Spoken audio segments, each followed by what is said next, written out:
হয়, চাপৰৰ চৰুৱাবাখাৰা সন্তোষপুৰ আৰু চিৰিয়াগোটাত চলিব এক বৃহৎ উচ্ছেদ অভিযান। 6 তাৰিখ যোৱাকালিলৈকে অৰ্থাৎ 6 তাৰিখলৈকে যি সময়সীমা বান্ধি দিছিল প্ৰশাসনে, পিছতে কিন্তু জাননী জাৰি কৰাৰ পিছতে কিন্তু অধিকাংশ লোকে নিজৰ সপোনৰ ঘৰখন ভাঙি অইন ঠাইলৈ গুচি গৈছে। আৰু আন কিছুমানে এতিয়াও তেখেতৰ যি সপোনৰ ঘৰখন ভাঙিয়ে আছে। মই বৰ্তমান উপস্থিত আছোঁ যি উচ্ছেদস্থলীত, যি সামগ্ৰিক পৰিৱেশ দেখুৱাইছে। এই যি সপোনৰ ঘৰটোৱে এতিয়া তেখেতসকলে এৰি যাব লগা পৰিৱেশৰ সৃষ্টি হৈছে। কাৰণ তেখেতসকলে ক'ত যাব, কি কৰিব আৰু কেনেকৈ থাকিব। মোৰ সহযোগী সামগ্ৰিক পৰিৱেশ পুনৰ দেখুৱাবলৈ অনুৰোধ কৰিম। এনেদৰে যি উচ্ছেদ চলাৰ পিছত তেখেতসকলে এটি জুপুৰি সাজি বা টিনৰ ছাল, ক'ব গ'লে এক বেদনাময় পৰিৱেশৰ সৃষ্টি হৈছে চাপৰৰ চৰুৱাবাখাৰা, চিৰিয়াগোটা আৰু সন্তোষপুৰত। মোৰ লগত এই ঘৰৰ গৰাকী উপস্থিত আছে। মই তেওঁৰ পৰা কিছু কথা জানিব চেষ্টা কৰিম। দাদা, যি এই এক উচ্ছেদ চলিব, কি আচলতে মোক কথা ক'বলৈ বিচৰা নাই, তথাপিতো আপোনালোকৰ যি মনৰ বেদনা, যে এখন সপোনৰ ঘৰ নিৰ্মাণ কৰিছিল আপোনালোকে, এতিয়া ভাঙি যাব লগা হৈছে, কি ক'ব? এতিয়া ভাঙি যাব লগা হৈছে মানে আমি ল'ৰা ছোৱালীলৈ গুৱাহাটীত কাম কৰিছিলোঁ, কাম চাম কৰি ঘৰটো বনাইছোঁ। আৰু ধৰক আমি ঘৰটোতো বনালোঁ, চৰকাৰী ঘৰ সোমোৱাৰ পিছত 1 কঠা 5 লেচা মাটিৰ কাগজ মোক দি গেলা, চাৰ্কেল অফিচাৰ দি গেলাতে ছাৰক ক'লোঁ, ছাৰ আমি তেতিয়ালৈ অলপ পইচা জমা কৰিছোঁ, এইটো মিলাই কিনে ঘৰ বনাব পাৰিম। পাৰিবা, তোমাৰ মাটিটো মেদি হৈ যাব। এতিয়া আমি 12 বছৰ ল'ৰা ছোৱালী লৈ গুৱাহাটীত কাম কৰিছোঁ, কৰি পেলাই ঘৰটো বনালোঁ, এতিয়া ভাঙি দিলা।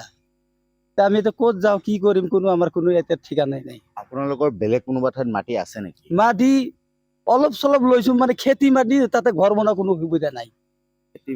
খেতি মাটি যি ঘৰ আপোনাৰ সপোনৰ ঘৰখন নিৰ্মাণ কৰিছিল, নিৰ্মাণ কৰাৰ পিছত এতিয়া ভাঙি যাব লগা হৈছে পৰিৱেশলৈ। আচলতে থাকিব কেনেকে, কি কৰিব? এতিয়া আমি কি কৰিছোঁ মানে এইটো ভাঙি ছিঙিলে আমাৰ ক'ৰবাত যদি ৰিষ্টেদাৰ আছে, এই ৰিষ্টেদাৰে ঘৰত লৈ জমা কৰি আছোঁ।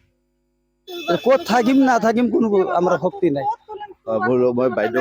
মোৰ আছিল দাদা, মই বহুত কষ্ট কৰি হাজিৰা কৰি মই ঘৰটো বনাইছিলো দাদা। 3 বছৰৰ ঘৰটো বনাইছিলো। এতিয়া মই ক'ত যাম? এইটো আমাৰ বহুত সপোনৰ ঘৰ আছিল দাদা। এতিয়া আমাৰ এনেকা হ'ল, আমাৰ বাসা বাড়ি সব ভাঙি গেল, ল'ৰা ছোৱালী লৈ এতিয়া ক'ত থাকিম, ক'ত ষ্টাইল ল'ম? আমাৰ নাই, আমাৰ কলৰ ল'ৰা ছোৱালী হাৰাই গেছে। এতিয়া মোৰ অৱস্থা এনেকা হৈ গেছে, মই ক'ত যাম? এতিয়া কি খাম? মোৰ এতিয়া উপায় নাই। কেনেকা মোৰ ঘৰটোৱে হ'ব নোৱাৰা আছিল, আৰু একো নাই। কিন্তু আপোনালোকৰ ক্ষতিপূৰণ হিচাপত 50,000 টাকাকে দিছে, কি ক'ব? 50,000 টাকা দিছে আমাৰ এইটো ঘৰৰ মধ্যে 15 লাখ টকা খৰচা হৈছে। হাজিৰা কৰি মই গেৰেগৰ লগত হাজিৰা কৰি এই ঘৰটো বনাইছিলো, 15 লাখ টকা খৰচা হৈছে দাদা।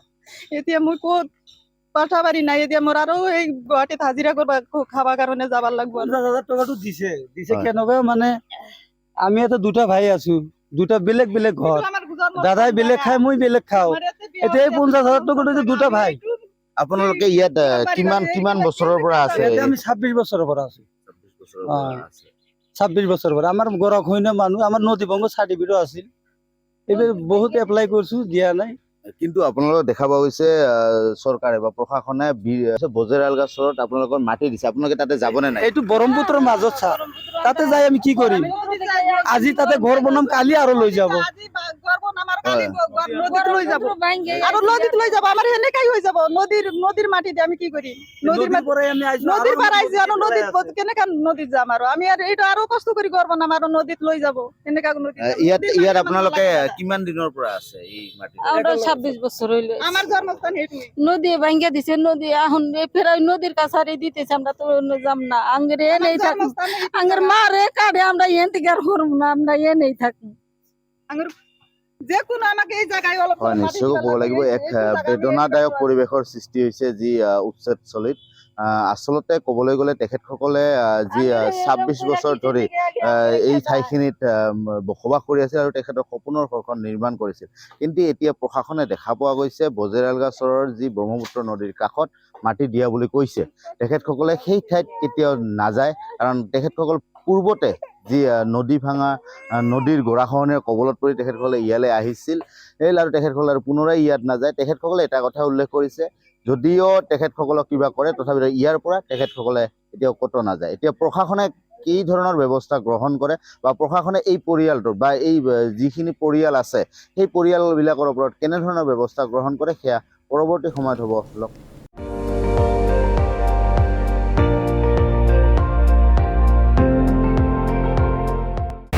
আপুনি চাই আছে ND24 সৰ্বশ্ৰেষ্ঠ নহয় সৰ্বোত্তমৰ দৌৰত।